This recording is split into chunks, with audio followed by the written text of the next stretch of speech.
नवमः सर्गः सुमन्त्रवाक्यम् एतच्छ्रुत्वा रहस्सूतो राजानमिदमब्रवीत् श्रूयतां तत्पुरावृत्तं पुराणे च मया श्रुतम्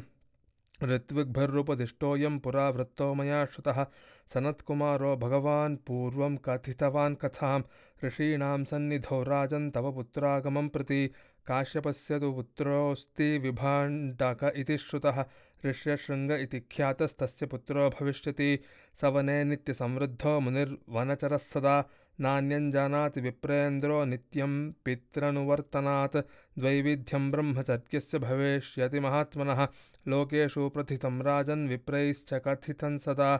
तस्यैवं वर्तमानस्य कालः समभिवर्तत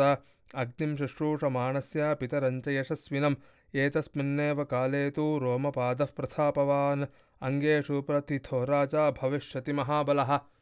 प्रतिक्रमादाज्ञो भविष्यति सुदारुणा अनावृष्टिस्सु घोरा वै सर्वभूतभयावहा अनावृष्ट्यान्तु वृत्तायान् राजान् दुःखसमन्वितः ब्राह्मणान् श्रुतवृद्धांश्च समानीय प्रवक्षति भवन्तः श्रुतधर्माणो लोकचारित्रवेदिनः समादिशन्तु नियमं प्रायश्चित्तं यथा भवेत् इत्युक्तास्ते ततो राजा सर्वे ब्राह्मणसत्तमाः वक्ष्यन्ति ते महीपालं ब्राह्मणा वेदपारगाः विभाण्डकसुतं राजन् सर्वोपायैरिहानया आनाय्य च महीपाला ऋष्यशृङ्गसुसत्कृतं प्रयच्छकन्यां शान्तां वै विधिना सुसमाहितः तेषां तु वचनं श्रुत्वा राजा चिन्तां प्रपच्छते केनोपायेन वै शक्यमिहा नेतुं सवीर्यवान् ततो राजा विनिश्चित्य सह मन्त्रिभिरात्मवान् पुरोहितममात्यांश्च ततः प्रेष्यति सत्कृतान् ते तु राज्ञो वच श्रुत्वा व्यथितावनताननाः न गच्छेमऋषेर्भीता अनुनेष्यन्ति तन्नृपं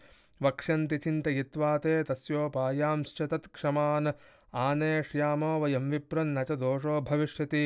एवमङ्गाधिपेनैव गणिकाभिर्ऋषेः सुतः आनीतो वर्षयद्देवः शान्ता चास्मै प्रदीयते ऋष्यशृङ्गस्तु जामाता पुत्रान् तव विधास्यति सनत्कुमारकातिथमेतावद्व्याहृतं मया अथ हृष्टो दशरथः सुमन्त्रं प्रत्यभाषत यथर्षशृङ्गस्त्वानीतो विस्तरेण त्वयोच्यताम् इत्यार्षे श्रीमद्रामायणे वाल्मीकिये आदिकाव्ये श्रीमद्बालकाण्डे सुमन्त्रवाक्यं नाम नवमः सर्गः।